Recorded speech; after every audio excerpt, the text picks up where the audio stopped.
I remember back at the end of 2016 starting to get really hyped about the New Mutants film, then still with 20th Century Fox. It's 4 years later, it's 2020, and I'm still waiting, but still really excited to see it. So let's talk about it. Before we do that, let me say thank you for watching the channel. Whether it's your first time here or you're back for more, I appreciate every one of you. If you do enjoy the video, don't forget to subscribe so you don't miss the content we upload just like this each and every week. Let's jump back to this video. Back in 2016, at that time, we were getting casting rumors like Anya Taylor-Joy, who we know as Magic, and Maisie Williams, who we know as Wolfsbane, as well as confirmation that Josh Boone was now on to direct the film. Then, that November, a really cool animatic was posted online which gave us confirmation of the characters of the story they intended to use. It had been rumor and conjecture up until that point. We got to look at Magic and Lockheed and Wolfsbane and Cannonball, as well as the Demon Bear. So then we knew that they were pulling from the Demon Bear saga. For those who don't know, an animatic is a very preliminary, very pre-production version of a film. They take some of the drawn stills, the storyboards, and do sort of a stop-motion treatment with them.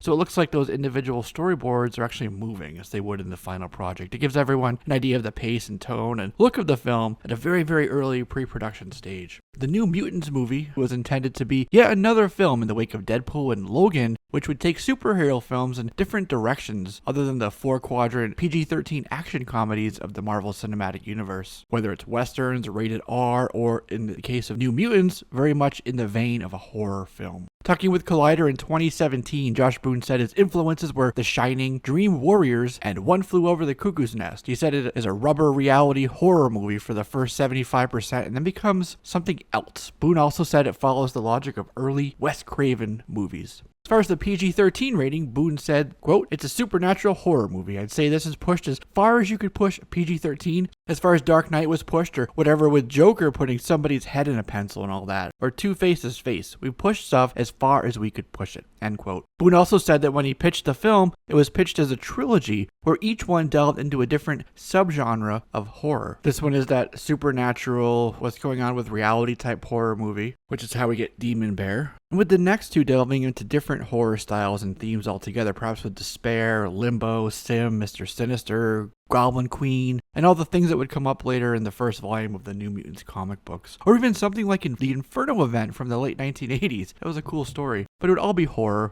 leaning. And then we got a very cool first trailer set to Pink Floyd's Another Break in the Wall. They were only about 75% done on VFX at that time, so we didn't get any of the big reveals we got in the latest trailer. Then Disney bought 20th Century Fox and everything came under the umbrella of the House of the Mouse and the House of Ideas. All the Fox Marvel roadmap was either shelved, axed, or at the very least called into question. Deadpool was confirmed to be the only property who would continue with Disney, albeit under a different banner. The thing with New Mutants is that it had already been shot and paid for, sort of like Dark Phoenix. It was paid and completed, so they released it. The production side of the budget equation had already been paid out under Fox. It was a complete film that would just need the advertising to get it into theaters. Regarding the rumored reshoots, Boone spoke with Entertainment Weekly and said, quote, "Everybody said we did reshoots. We've never done reshoots, and I'll tell you this, if there hadn't been a merger, I'm sure we would have done reshoots, the same way every movie does pickups. We didn't even do that because by the time the merger was done and everything was settled, everybody's older." And that makes a lot of sense. The film was originally supposed to hit theaters on April 13th of 2018, then it went to February 2019, then August 2019. We've heard nothing because of the merger, Boone said in an interview. It was radio silence for about a year, where we had no new information at all. Then Boone revisited it at the behest of MCU's Kevin Feige to get it approved for release under Disney, without the reshoots, mind you. Films like It and Venom and their success inspired them to keep the horror feel intact.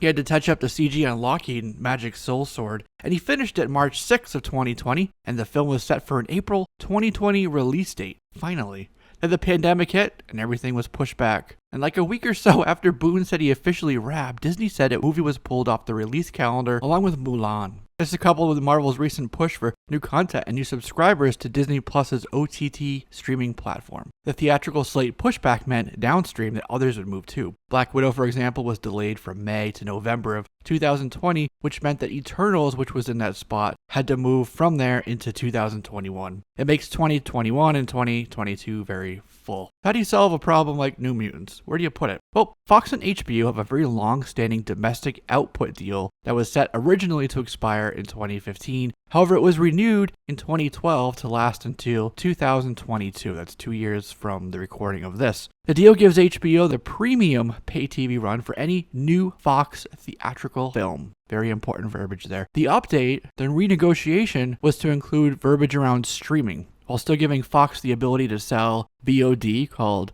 EST or electronic sell-through, on things like Amazon and iTunes. At the same time, HBO would be airing them in its premium first run in the home market. On the surface, the deal looks like it forces New Mutants to either find a theatrical spot or to wait until 2021 to hit Disney Plus or Hulu, both owned by Disney. But dive a little deeper and you see a very large loophole that Disney can exploit. The Fox HBO deal covers movies that had a theatrical run. In a case like New Mutants, also pushed off its date, it hasn't had a theatrical run, so it doesn't count. Meaning that Disney can put the movie on its OTT streamers if they want. And mind you, the production side is paid for, and I mention this because their ROI on the film would be cut drastically. We always talk here on the channel about the returns you get on streaming, say 400 million versus theaters where you can hit over $1 billion, which is why Black Widow was pushed. But for something like New Mutants, bring in a much lesser take and still have it considered a success. P&A was their only real expenditure for the movie at this point, and Disney needs new content out there for Disney Plus. And it's an arena where $100 million can be spent on original content, so this really wouldn't be out of that realm. It wouldn't be an outlier, very much in line with what they already have. And if it makes sense for something that cost $125 million,